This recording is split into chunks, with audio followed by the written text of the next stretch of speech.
오늘 하나님의 말씀은 고린도전서 4장 말씀입니다.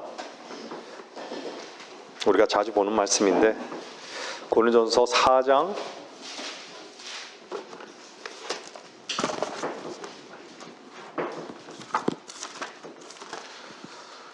오늘 하나님의 말씀은 고린도전서 4장 9절에서 14절 말씀입니다.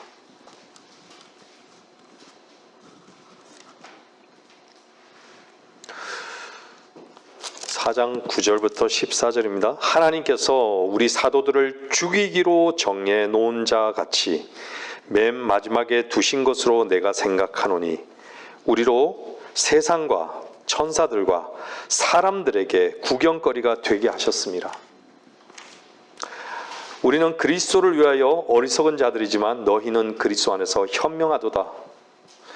우리는 약하지만 너희는 강하고 너희는 존귀하나 우리는 비천하도다. 지금 이 시간까지도 우리는 줄이고 목마르며 헐벗고 매맞으며 정처가 없고 우리 손으로 일함으로써 수고하며 욕을 먹으면 축복하고 박해를 받아도 참으며 비방을 받으나 건면하고 세상의 쓰레기같이 되며 지금까지 만물의 찌꺼기가 되었도다. 내가 이런 것들을 쓰는 것은 너희를 부끄럽게 하려는 것이 아니요 다만 나의 사랑하는 아들들 같이 너희를 훈계하려는 것이라. 오늘 말씀의 제목은 사랑의 훈계입니다. 9절 말씀을 보면 바울은 하나님께서 사도들을 이렇게 죽이기로 작정하신 가운데 맨 마지막까지 예비해 두셨다고 생각했던 것이죠. 이 말씀을 읽을 때 여러분 어떻게 읽습니까? 죽이기로 정해놓은 자같이 감지하고 있는 것이죠. 사도들은 돌에 맞고 몸이 찢기고 매를 맞으면서 끊임없이 죽음의 위협에 직면해 있었던 것이죠.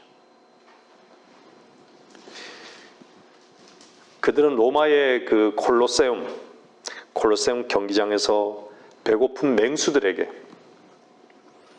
찢겨 죽는 장관을 연출하는 사람들 가운데 맨 나중에 등장하기로 예비된 자들 같았던 것입니다.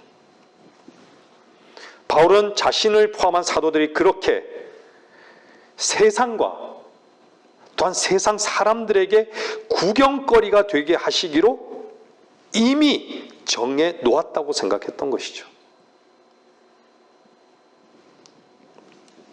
아닌 게 아니라 그들은 그렇게 죽었던 것입니다. 이렇게 죽이기로. 저는 우리의 유일한 이름이 그리스도인이라는 이 고상한 이름을 참으로 세상과 사람들에게 얼마나 나타내기를 부끄러움으로 여겼었는지 하나님은 아실 것입니다. 세상 사람의 시선으로 보았을 때는 세상의 부적응자고 미치광이 내지 광신자 아니면 위선자 아니면 고집쟁이로 보이지 않으려고 구경거리가 되지 않으려고 저는 얼마나 발버둥 쳤는지 하나님은 아십니다. 여러분은 어떠십니까? 세상이 나를 구경거리로 빈정대는 것을 견딜 수 없어 했고 하나님께서 말씀을 통해 나에게 빈정대실 때도 그 말씀에 결코 나를 향한 빈정대심으로 들을 수 없었던 저를 하나님은 아십니다. 여러분은 어떻습니까? 바울을 통해 하나님께서는 고린도 교회를 그렇게 신랄하게 빈정대고 있음을 볼 때 우리 각자를 향한 빈정거림의 음성으로 들을 수 있다면 오늘 하나님께서 주시는 말씀을 통해 분명 우리는 그리스도 안에서 생명의 양식을 얻고 풍성히 얻을 것이고 길 대신 주님 안에서 주님과 동행하는 이 순례의 여정이 결코 낙심되지 않고 찬양과 감사와 기쁨으로 걷는 여정이 될 것을 확신합니다. 그리스도인은 세상의 구경거리가 될 수밖에 없는 존재들이지만 그리스도인은 그와 동시에 구경꾼인 것이죠. 이 말의 의미가 뭘까요? 이 말의 의미는 이미 그리스도 안에서 십자가를 자랑하고 사는 사람들을 구경거리가 되게 하셨기에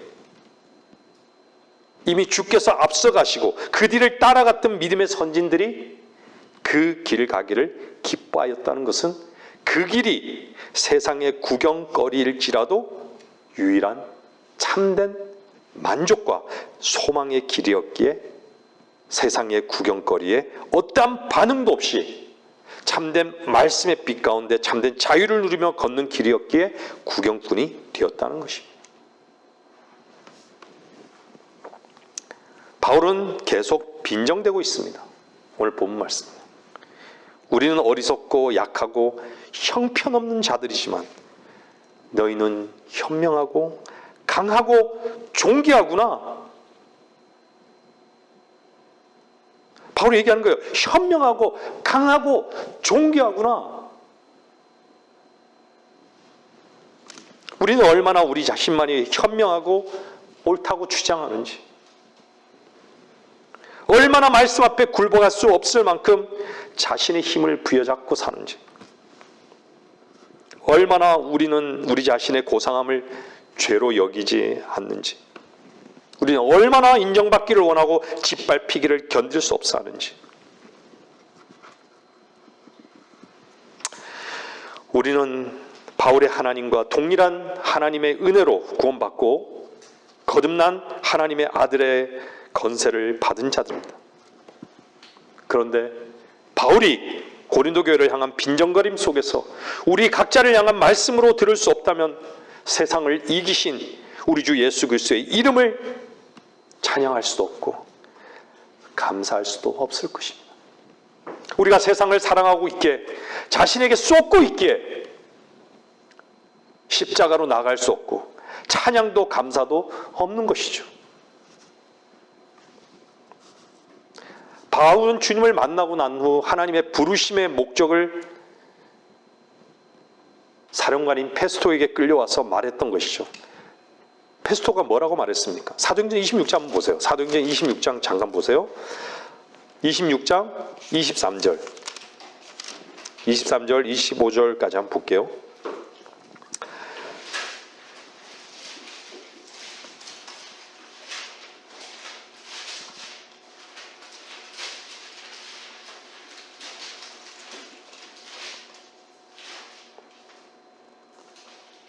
아그리빠 왕에게 왔었던 거죠. 근데 페스토가 얘기하는 것이죠. 그리스도께서 고난을 당하실 것과 또 그분께서 죽은 자들로부터 살아나신 첫 번째 분이 되셔서 이 백성과 이방인들에게 광명을 선포하시리라는 것이니다라고 하더라. 고난을 당하는 것은 수많은 사람들에게 다 알려진 바죠. 그죠? 공개적으로 십자가에 처형당했으니까 주님은요. 그런데 죽은 자로부터 살아나신 첫 번째 분을 선언했던 것이요. 부활을 선포했던 것이죠. 그럴 때 이 페스토는 뭐라 그래요? 바울이 이와 같이 자신을 위하여 변명하니 페스토가 큰 음성으로 말하기를 바울아, 내가 미쳤구나. 많은 지식이 너를 미치게 하였구나 라고 하더라. 그러나 바울이 말하기를 페스토 각하, 내가 미친 것이 아니요 다만 진리와 분별 있는 말을 하고 있나이다.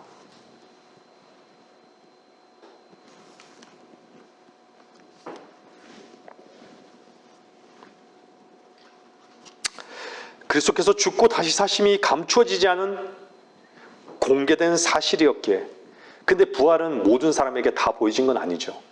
많은 사람들에게 주님의 부활이 목격되어진 것이죠.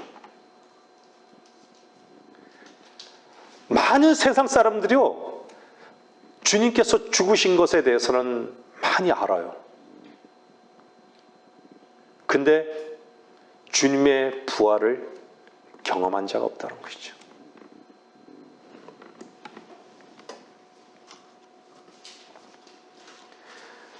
주께서 그리스도께서 죽고 다시 사심이 감추어지지 않은 공개된 사실이었기에 그분 안에 사는 우리 역시 감출 이유가 전혀 없는 것이죠.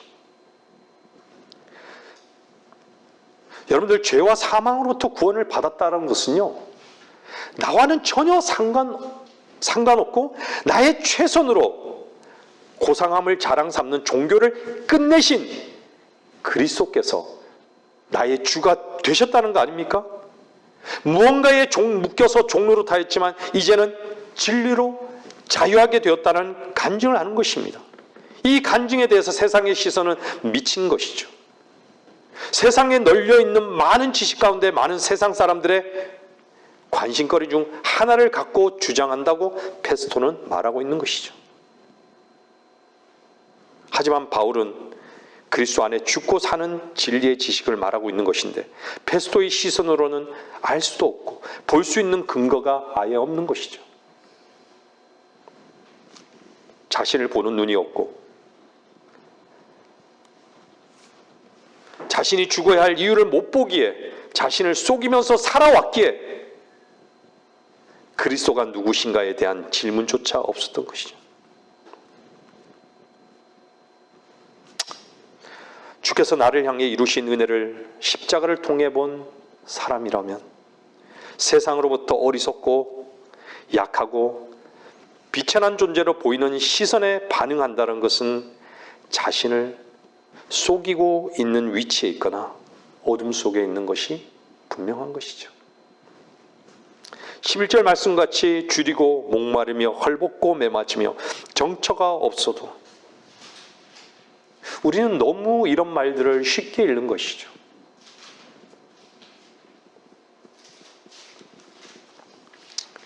그럴지라도 그 환경에 처해도 참된 빛 가운데 이끄시는 길을 가는 그 길만이 복된 길임을 그리스도인은 확실히 아는 것이죠. 죽고 다시 사신, 그리스도 안에서 죽고 다시 산 그리스도인은 확실히 아는 것입니다. 목마른 환경, 헐벗은 환경, 메맞은 환경, 정처가 없는 환경, 그 환경 가운데서도 참된 빛 가운데 이끄시는 그 길을 가는 것이 두벅두벅.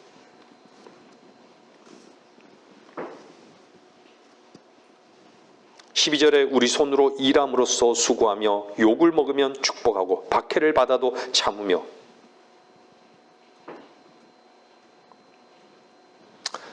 여러분, 주님은 안 보이고 나만 보이는 현장, 욕을 먹고 박해를 받는데 축복하고 참는다. 여러분은 어떻습니까? 참 어려운 숙제처럼 들리죠? 13절은 더 난해한 숙제인 것이죠. 비방을 받으나 건면하고 세상의 쓰레기같이 되며 지금까지 만물의 찌꺼기가 될 만큼 부끄러워하지 않고 사랑으로 우리를 향해 훈계하고 있다면, 오늘 우리는 사랑으로 그 훈계, 주님의 사랑으로 그 훈계를 들어야 하는 것이죠. 사랑하는 아들들로 우리를 훈계하는 그 사랑이 어떤 사랑인지를 알고 있는 사람은요, 그 사랑 외에는 그 어떤 것도 아무것도 아닌 것이죠. 그 어떤 것도 사랑의 실제의 근원을 상실하는 것만큼 중요한 것도 없고, 오히려 그 어떤 것도 배설물로 여기게 되는 것이죠. 바울처럼. 가장 복 있는 사람, 가장 멋있는 사람 아닙니까? 그리스도인이라는 이 고상한 이름을 그냥 주어진 것이 아닙니다. 십자가에 사로잡혀 그리스도의 포로로 사는 사람에게 붙여줄 수 있는 영광된 이름인 것이죠. 그 이름으로 불려지기를 원하고 자신의 위치를 본 사람이라면 복 있는 사람입니다. 그 사람은 그리스도 한 분만을 원하는 십자가의 길을 분명 가고 있는 사람입니다. 그 사람에게는 찬양과 감사가 넘쳐날 것입니다.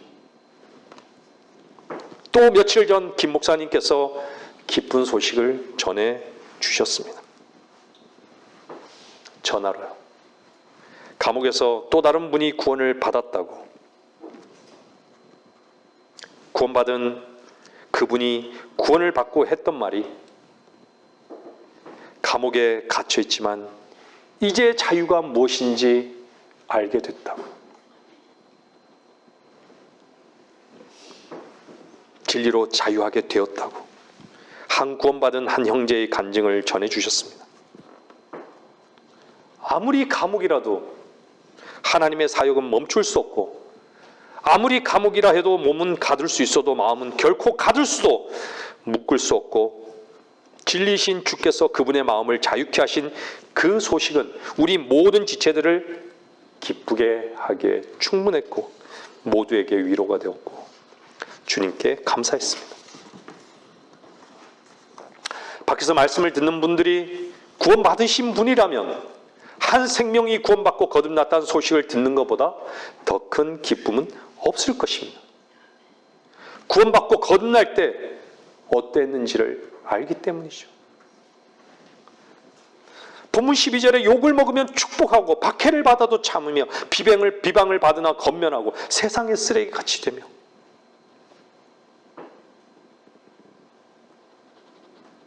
하나님은 하나님의 세상 사람들의 눈에는 하나님은 보이지 않습니다. 이런 상황에서 하나님 보이지 않아요. 근데 뭘 보죠? 놀라운 신비를 발견하는 것이고 하나님의 능력은 보이는 것이죠. 우리의 힘으로는 도저히 이렇게 할 수 없는 숙제를 남겨놓은 것 같습니다. 하지만 바울은 하나님의 능력이 말에 있는 것이 아닌 것을 알았던 것입니다. 주를 아는 지식이 가장 고상한 것임을 알았던 것이죠. 우리에게는 단 1도 없는, 우리의 노력과 힘이 단 1도 섞이지 않는 그 믿음의 능력이었던 것이죠. 바울은 여러분도 잘 아시지만 하나님의 열성을 받아들이지 않고 자기 열성으로 교회를 박해하고 율법의 의를 흠없이 지켰던 자였습니다.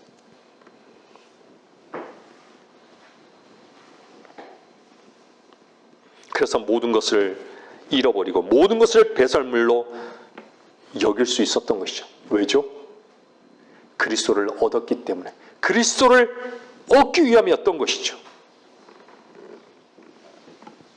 여러분이 믿음에 의해 하나님께로부터 나온 의를 경험하며 산다는 것은 여러분의 노력으로는, 여러분의 그 어떤 것으로도 결코 하나님의 의를 경험할 수는 없습니다. 그런데 여전히 자신이 누구보다 더 의롭다고 하고 있으니, 자신의 최선으로 자신을 지키려고 하고 있으니, 속은 오물투성인데 겉으로는 흠없듯이 살아가고 있으니 얼마나 자신을 속이는 것입니까? 얼마나 악한 것입니까? 얼마나 하나님의 선을 흉내내고 있는지 자신을 보는 눈이 없는 것이죠. 우리는 우리의 힘으로, 우리의 가능성으로 원수를 사랑하고 저주하는 자들을 축복하고 미워하는 자들에게 잘해주고 나를 천대하고 박해하는 자들을 위해 기도할 수 없습니다. 결코 할 수 없는 일이지만 여전히 자신을 붙들고 힘을 쓰고 의의 열매를 이루려고 하고 있으니 얼마나 악한 존재입니까? 얼마나 악한 것입니까? 거기에 항상 있는 것이 무엇입니까? 거기에 거짓이 있고 위선이 있고 자랑이 있고 증오가 있고 갈등이 있고 불안이 있고 다툼이 있는 것이죠. 왜 끊임없이 모든 문제를 누구 탓으로만 생각할까요?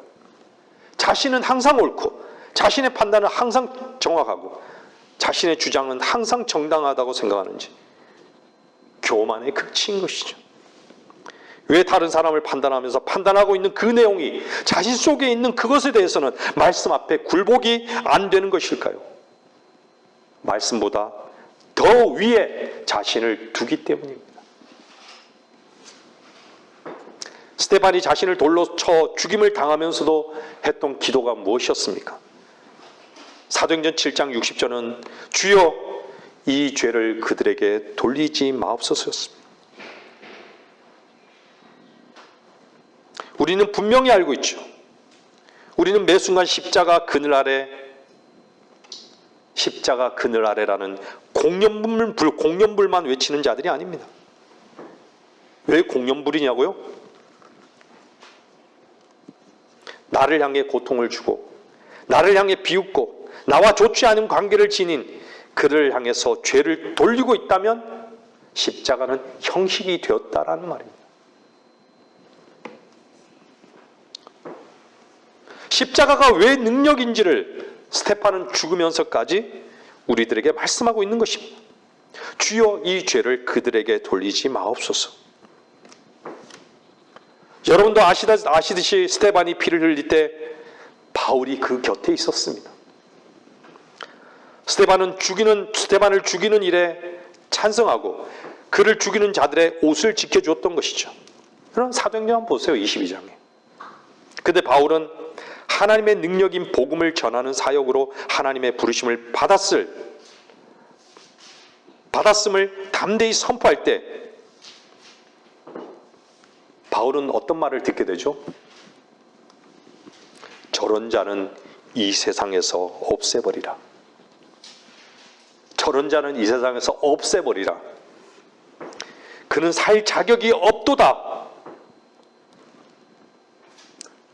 목청 높여 소리 지르는 것을 바울은 들어야 했던 것이죠. 그 위치에 있게 된 것이에요. 반대의 위치.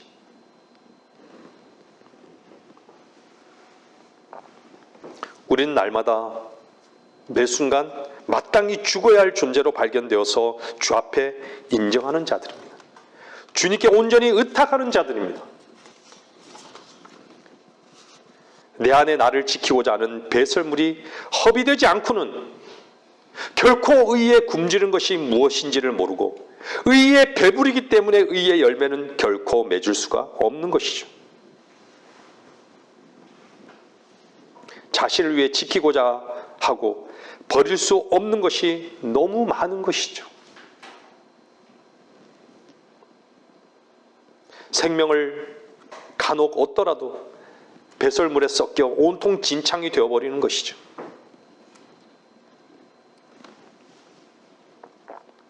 내 힘을 쓰며 나를 지키고 인정받으려고 발버둥 치면 칠수록 분명히 아는 것은 무엇이죠? 비참한 것이죠. 왜 비참한 것이죠? 우리는 내 것이 없이 생명을 얻었는데, 영생을 얻었는데 또 내 것을 써서 고상해지려고 하는 것이죠.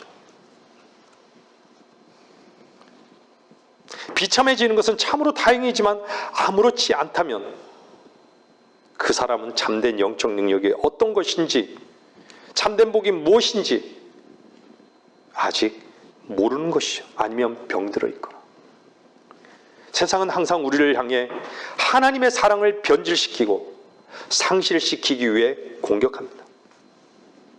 여러분, 우리는 항상 주께서 이끄시는 그 현장 속에 있다는 것을 놓쳐서는 안 되는 것입니다. 오늘 또 우리는 놀라운 특권을 가지고 예배드리고 있습니다.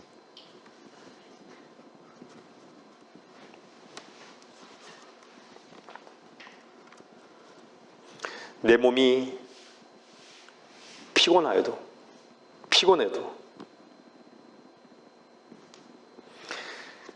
내 안에 그분과 연합된 사랑은 결코 상실할 수 없는 것이죠. 우리가 더 낮고 더 비천하고 욕심 많은 육체로부터 우리가 해방받지 못한다면 우리의 구속은 무슨 소용이 있단 말입니까? 그리스도의 승리가 우리의 육체의 요구를 막지 못하는 정도의 것이라고 한다면 어쩌면 좋죠? 피곤한 육체지만 마음이 가볍고 염려에서 벗어나 있다면 그리스도의 승리 속의 자유를 누리는 사람입니다. 기쁜 마음은요, 명약보다 더 나은 법이에요. 육체의 의지에서 종로를 타고 있다면 영적으로 무너져 내려 있거나 어둠 속에 있는 것이 분명한 것이죠. 삶의 모든 현장 속에서 하나님의 이끄심과 다루심의 그 훈련을 우리는 철저히 받아야 하는 것이죠. 그것이 승리의 비밀이기 때문입니다. 숨겨진 보물을 찾듯이 그것을 찾으십시오. 여러분들 동물의 왕국을 보게 되면요, 먹이 사슬이 있잖아요. 사자가 자기 먹이를 찾으러 가요. 근데 먹이 사슬이란 것은 하나님께서 만드신 딱 정해놓은 법칙이에요. 그렇죠? 근데요, 사자가 가만히 있으면요, 사자가 굶어 죽어요. 먹을 것이 없으면. 근데 먹을 것이 반드시 있단 말이에요. 먹을 것이 뭔지도 알아요. 언제 초식동물이 저 푸른 독초가 아닌 것을 알까요? 그 본능이 있는 거예요. 왜요? 누가 주신 거예요? 하나님께서. 애기들이 엄마 젖을 무는 힘이 어디서 있는 거예요, 도대체? 하나님께서 하신 거예요. 놀라운 거예요. 그 하나님께서 하신 그 능력을 사람들은 못 보는 것이죠.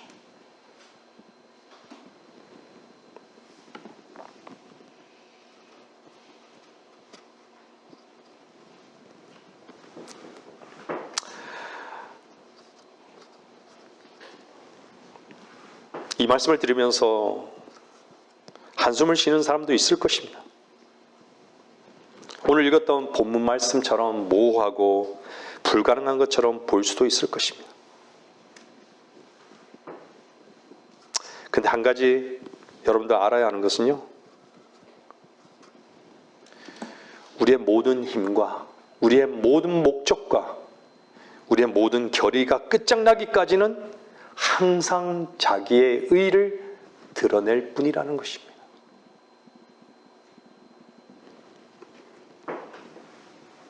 육체가 원하는 바에 종로로 탈 뿐 내가 원하는 바를 하지 않게 될 것입니다. 항상 내가 원하지 않는 것을 하잖아요. 그렇죠? 로마서 7장은 뭐라 그래요? 15절 17절요. 한번 보세요. 로마서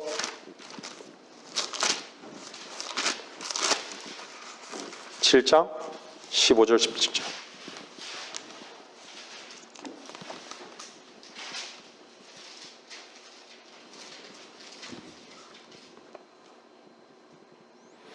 내가 행하는 것을 내가 알지 못하노니 이는 내가 원하는 것은 행하지 아니하고 오히려 내가 미워하는 것을 행함이라. 그러므로 만일 내가 원치 않는 것을 행하면 내가 율법이 선하다는 것에 동의하노라. 그러나 이제는 그것을 행하는 것은 더 이상 내가 아니요 내 속에 거하는 죄니라.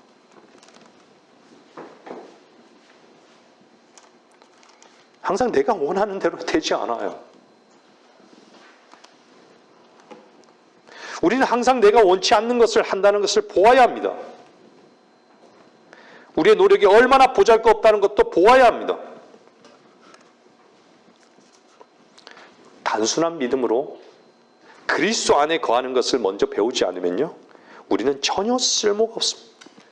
아무것도 내가 할 것이 없습니다.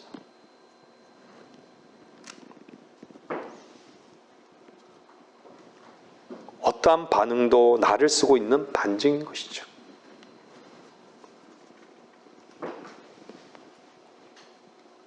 살아계신 주님과의 관계가 올바르고 그분의 임재 가운데서 생활하고 그분의 사랑을 기뻐하면서 그분 안에서 쉬고 있는 사람, 그 사람은 늘 그분의 말씀을 듣기를 기뻐하고 그분의 말씀으로 위로를 얻습니다.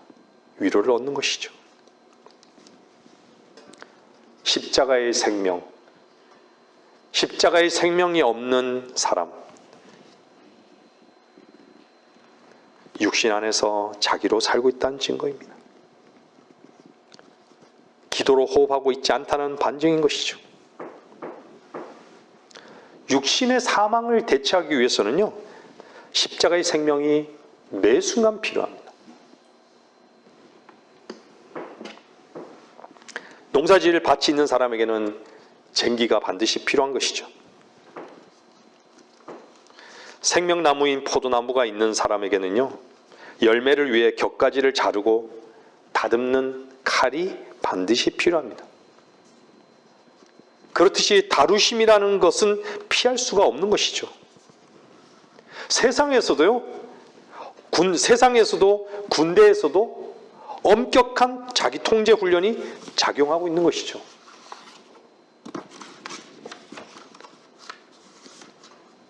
그것은요, 잔인한 것 같으나 매우 유익한 것입니다. 군대 가면 조교가 있거든요. 유격 훈련 받을 때요. 비록 군복을 같이 입고 있지만요, 군복을 다 벗고 조교만 딱 빨갛네, 고자 딱 쓰고, 그 다음에 이제 군복을 딱 입고요, 칼지게 딱 입고, 나머지는요 군인이지만 자기 군복을 다 벗고 뭘 입는 줄 아세요? 훈련복으로 갈아입어요.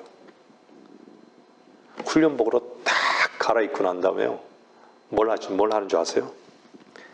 조교 가는 걸 딱 보는 거예요. 와, 용기도 필요하고 담대함도 필요하고 얼마나 많은 훈련을 했겠어요. 그 사다리 넓은 그 공간에 쫙 세워놓는데 팍팍팍팍 뛰어 올라가는 거예요. 막 원숭이 같이 올라가는 거예요. 원숭이 같이요.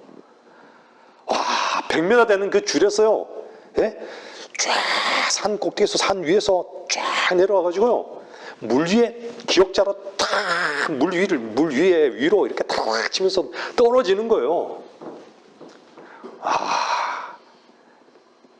그 훈련병이 처음부터 그렇게 할 수 있겠어요? 결코 할 수 없어요.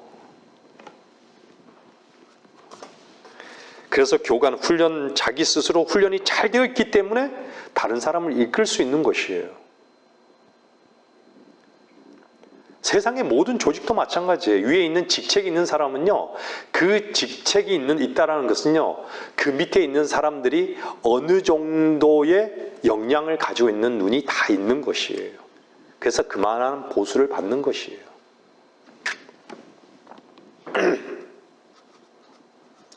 자신이 훈련되지 않고는요, 다른 사람을 이끌 수가 없는 것입니다.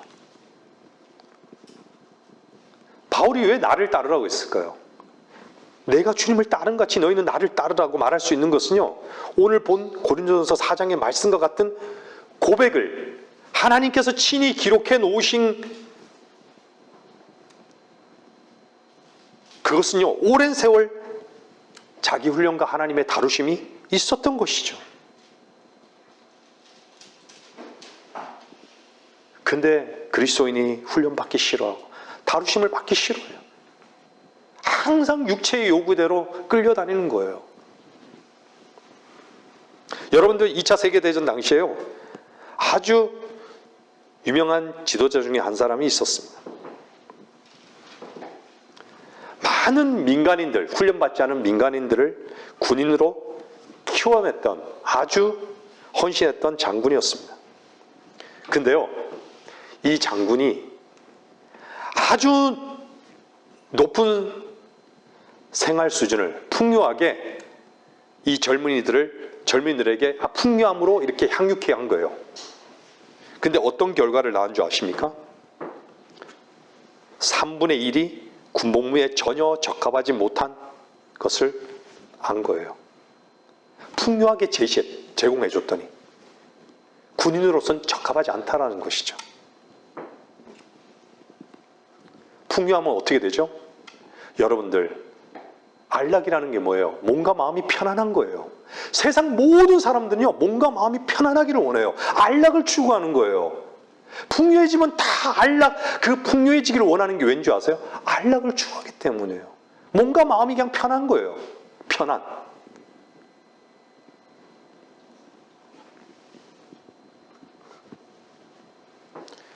그 안락주의를 무너뜨리지 않고 이기심을 무너뜨리지 않고는요, 군인이 될 수가 없어요.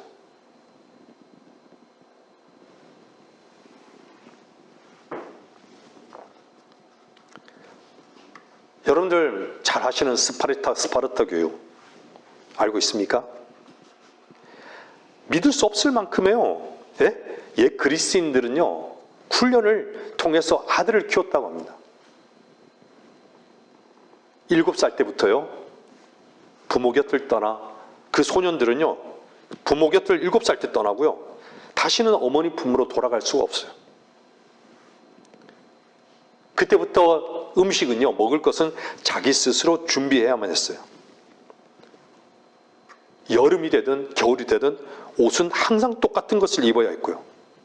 침대는 풀로 만든 침대. 저는 군에서 딱 한 번 그렇게 잡았습니다. 풀 위에서요. 풀을 깔고 겨울에. 땅을 파고, 네? 풀 밑에서 잡으니까요. 그것도 아주 잘만 하더라고요. 따뜻한 소미불이 아니라 반초 위를 덮고 딱 잤는데도 꿀꿀 잤어요. 달콤하게 잤습니다. 그때는 바람이 너무 겨울바람이 차서요, 옆에 야외에 있는 화장실이라도 있으면 아주 지붕이 없더라도 바람이라도 피울 수 있는 공간만 있으면 거기서도 자겠더라고요.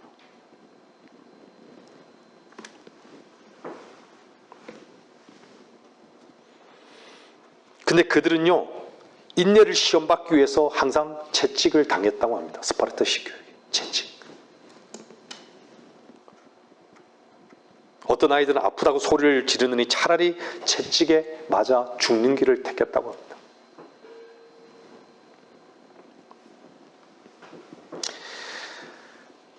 제가 왜 이 말씀을 드릴까요? 우리는 우리의 욕구에 얼마나 잘 속아 넘어가는지,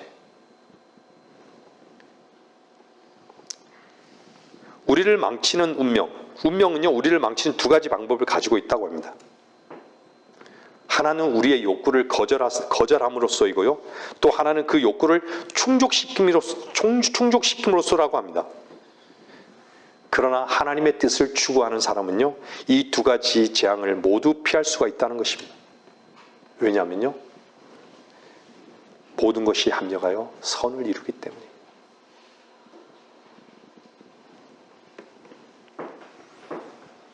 우리는 왜 주님 안에서 다루심을 받아야 할까요?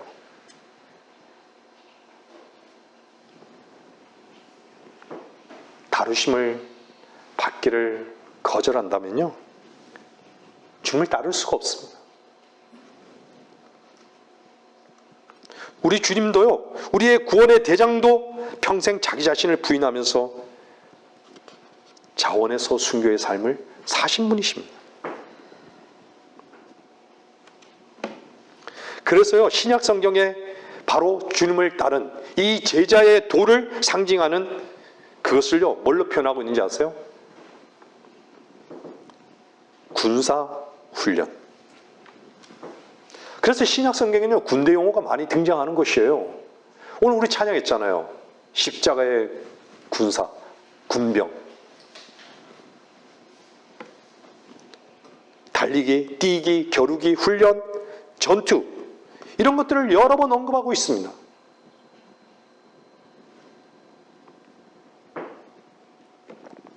바울에게는 인생의 끊임없는 싸움의 연속이었던 것이죠.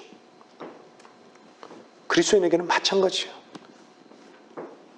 싸움과 투쟁이 바울의 인생 여정이었듯이 그리스도 안에서 사는 우리도 싸움과 투쟁, 이것이 우리의 인생의 여정이어야 되어야 되는 것은 마땅한 것이에요.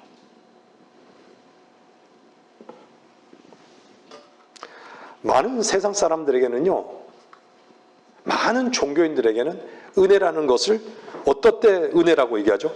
그저 안락하게 되는 것을 은혜라고 얘기하는 것이에요.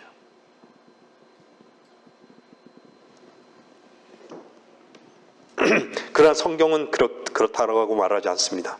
성경은 디도서 2장 보세요. 디도서 2장요.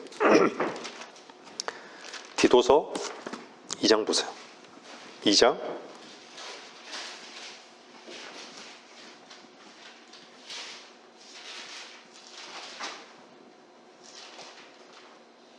11절 13절요. 이는 구원을 주시는 하나님의 은혜가 모든 사람에게 나타나서 우리를 가르치시되 불경건과 세상 정욕들을 거부하고 우리로 신중하며 의롭고 경건하게 이 현 세상을 살아가게 하시며 그 복된 소망 곧 위대한 하나님이신 우리 구주 예수 그리스도의 영광스러운 나타나심을 기다리게 하셨음이니. 그런데도 우리는 이런 은혜는 거부하려 합니다.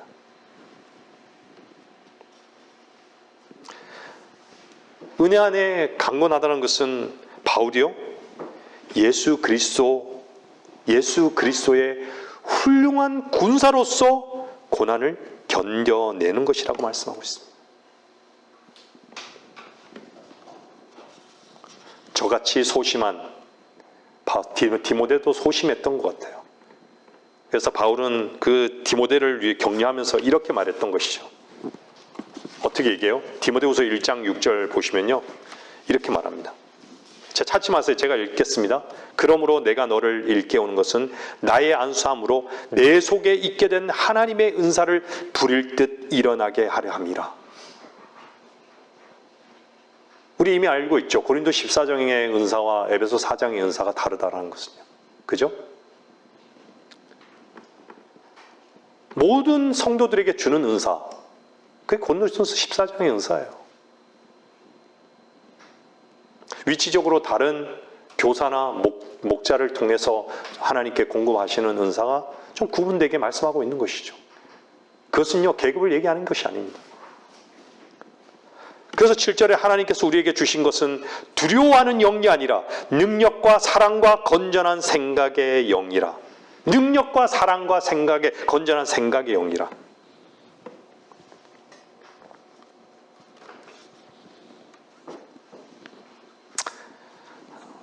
여러분은 다루심이란 말을 어떻게 듣습니까?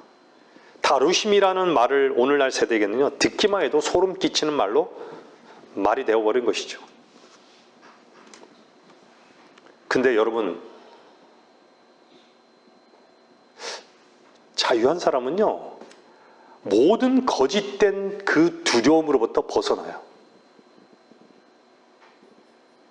왜 여러분들에게 염려가 생길까요? 일어나지도 않는 그것을 계속 염려해요. 생각 속에 떠오르는 거예요. 그 염려를 붙잡는 거예요. 근데 두려워하죠. 그것이 거짓된 두려움이에요.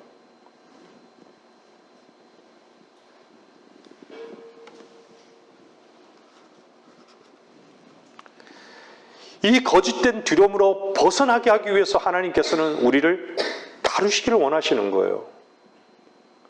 참된 자유함을 누리게 하기 위해서, 생명의 말씀에 따라서 자유하게 하기 위해서, 그가 어떤 것에도 제한받지 않고, 어떤 환경 가운데서 제한받지 않고,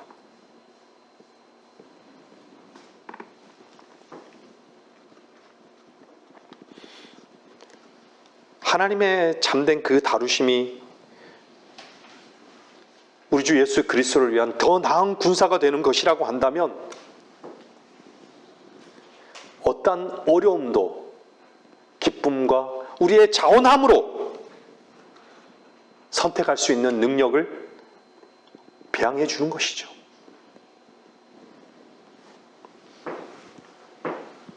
우리가 잘 아는 기드온과 300용사, 하나님께서 시험하시는 마지막 테스트를 잘 알고 있을 것입니다.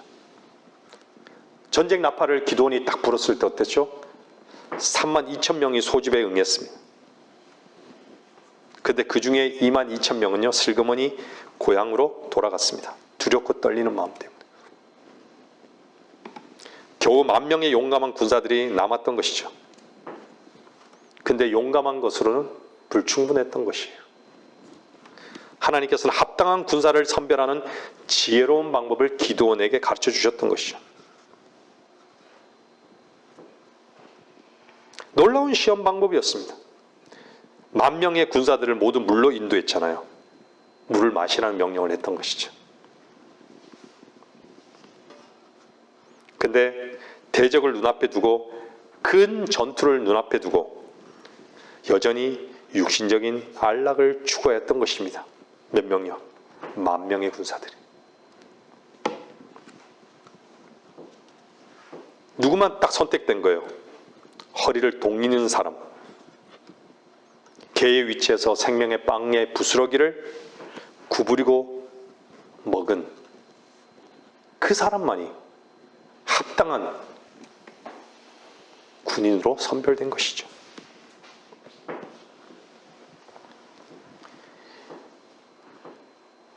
탈락된 그 마지막의 10,000명, 이들은요, 평생 동안 자신들의 느낌에 근거해서 살아온 자들이었습니다. 자기 중심적이고 상황에 무관심한 자들은 하루아침에 훈련된 병사로 변화될 수는 없는 것이죠. 자기 중심적이기 때문에 상황에도 무관심한 거예요. 복종을 배운 적이 없어요. 자신의 뜻만을 따르는 데 삶에 익숙해 있던 것이죠.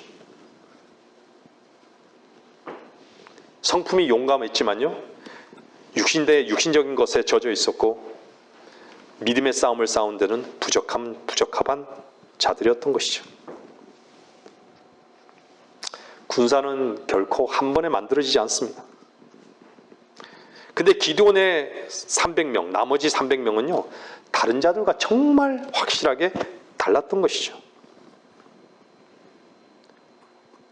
훈련이 잘 되어 있었던 것이고요, 자신들의 영을 통제할 수 있었고, 싸우고자 하는 열정으로 목표의식이 뚜렷했던 것이죠.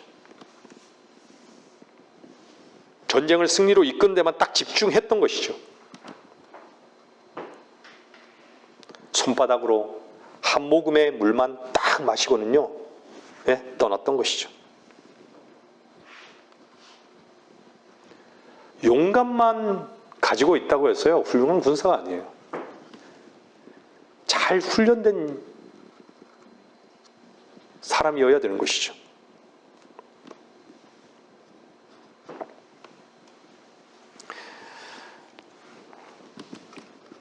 근데 여기 한번 보면요, 나중에 한번 가서 한번 보세요. 제가 예전에도 말씀을 드렸지만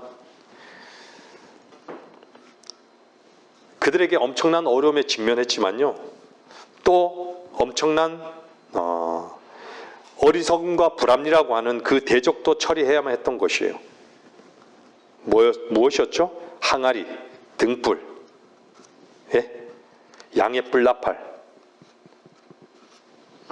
이것을 들고 메뚜기같이 밀려오는 적군 13만 5천 명을 대항해 싸우란 것이죠. 얼마나 불합리해요, 어리석고. 이걸 최종적으로 테스트하는 것이에요. 모든 것을 내려놓으란 거예요. 내가 싸우겠다요. 하나님 주께서 내가 싸우겠다요.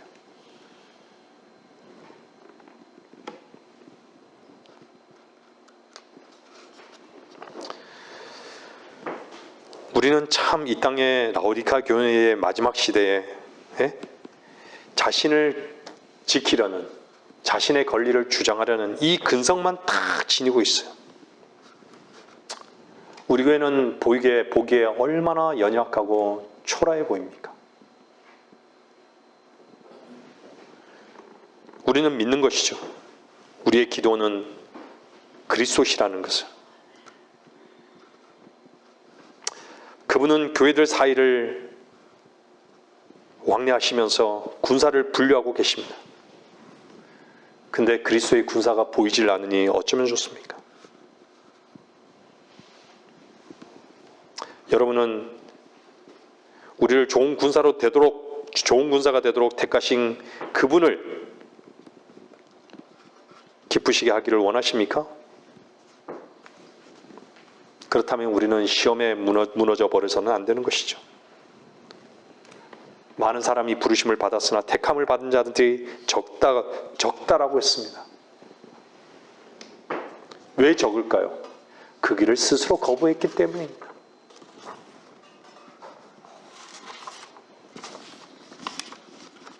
말씀을 정리하겠습니다. 우리는 기도원과 마찬가지로 심야 전투에 처해 있습니다. 세상은 온통 어둠 속에 있습니다. 빛이 없어요. 어둠은 더욱더 깊어가고 있습니다. 낮이 아님을 잊지 마십시오. 밤에는요, 특히 훈련이 모든 것을 좌우합니다. 예전에는요, 아무리 이렇게 군사 장비를 쓰고 이렇게 봐도요, 밤에는 진짜 안 보여요. 그래서 야간 사격을 할 때는요, 야광탄이라고 앞에 처음에 쏘는 목적지를 향해서 불빛이 나가는 탄이 있어요. 그쪽을 향해서 이렇게 쏘면 대충 어림잡아서 그냥 쏘는 거예요. 근데 지금 많은 경우에 육군이 뭐 이렇게 장비가 있다 그래요. 야간에도 볼 수 있는.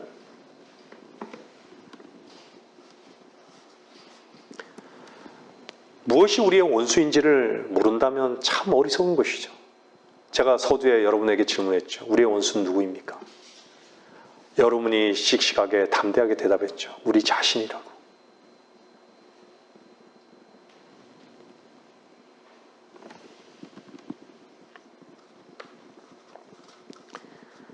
우리의 즐거움, 감정의 즐거움, 안락을 추구하고자 하는 욕망. 여러분들은 그 군사훈련 안으로 그런 것들을 집어넣어 버릴 수 있습니까? 집어넣어 버리기를 원하십니까? 이미 우리는 육신이 처리된 자입니다. 육신의 처리가 우선이죠. 군사훈련 안으로 여러분들이 집어넣어 버릴 수가 있다면 여러분들은 풍성한 것으로 누릴 것입니다. 밤이 어두우나 어쩌면 고향에는 더 가까이 와 있을지도 모릅니다.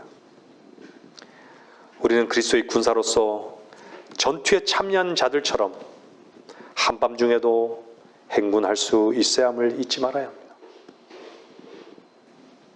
많은 그리스도인들은 다른 사람들이 상을 얻기 위해 싸우고 피바다를 항해하고 있는 동안 편안한 침대에 누워서 하늘나라로 가는 꿈을 꾸고 있을지도 모르겠습니다. 한심한 일이 아닐 수 없습니다. 나폴레옹은요, 피드몽 전투에서 병사들에게 이렇게 말했다고 합니다. 여러분들이 대포도 없이 싸웠고 다리도 없이 강을 건넜고 신발도 없이 강행군을 냈으며 독한 술도 없이 야영을 했고 심지어 때로는 굶기까지 했다. 여러분의 인내를 고맙게 생각한다. 그러나 병사들이요, 그대들은 아직 아무것도 하지 않았다. 왜냐하면 우리에게는 해야 할 일이 남아있기 때문이다. 갈보리에서의 보혈, 주님의 보혈, 고난, 수많은 구원받지 못한 혼들의 울부짖음,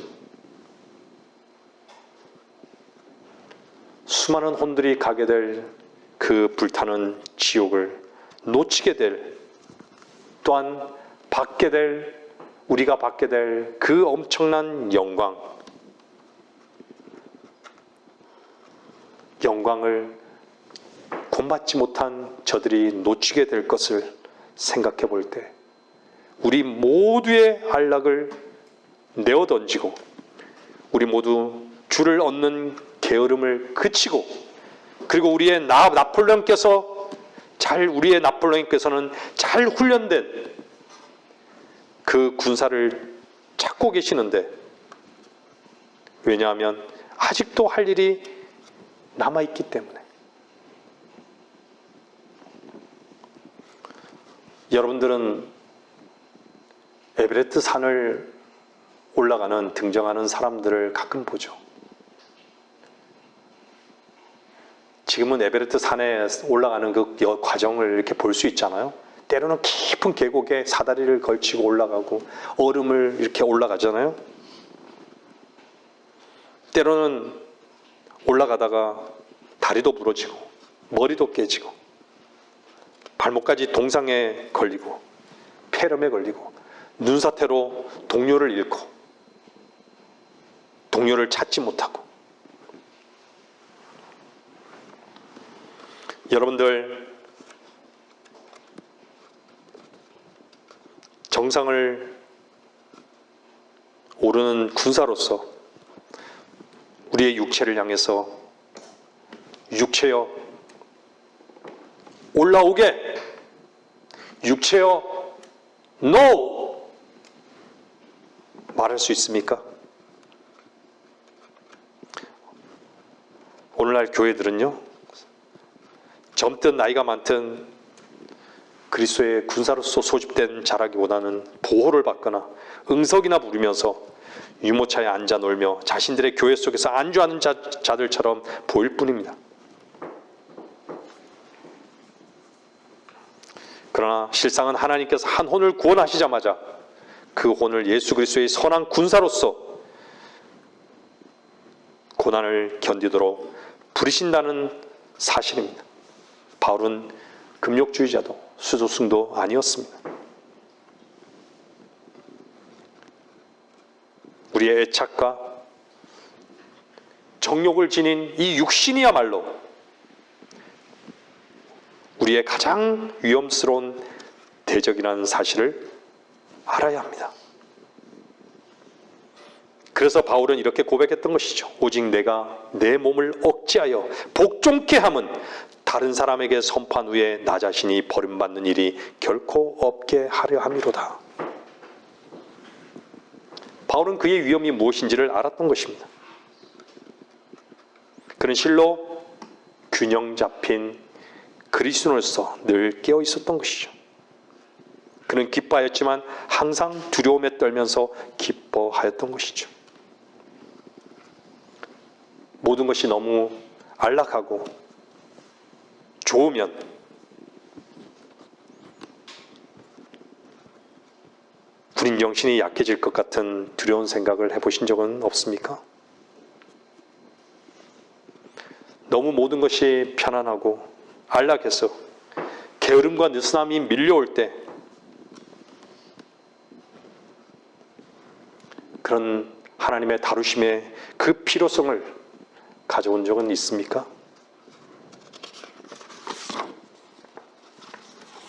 우리를 유약하게 만드는 교묘한 사랑에서 나약하게 만드는 손쉬운 선택은 주님께서 가신 길이 아니라는 것입니다. 여러분들 하나만 기억하십시오. 주의 갈보리를 희미하게 만드는 모든 것, 주의 십자가로 나가는 것을 주저하게 만드는 모든 것, 여기에 여러분들 그것을 위해 기도해 보신 적은 있으십니까? 교회는요, 피가 흘려지지 않으면 썩게 됩니다. 교회는 부패하게 되어 있어요. 교회는 항상 박해를 통해서 성장했습니다.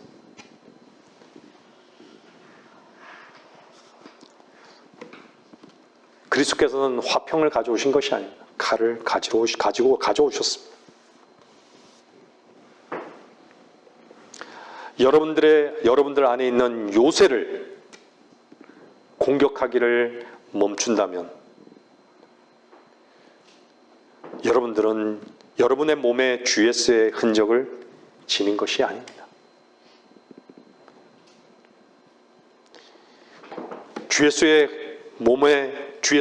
우리 몸에 주 예수의 흔적을 지는 것이요, 여러분, 우리의 자랑이고 우리의 면류관이고 우리의 영광이 되어야 하는 것은 마땅한 것입니다.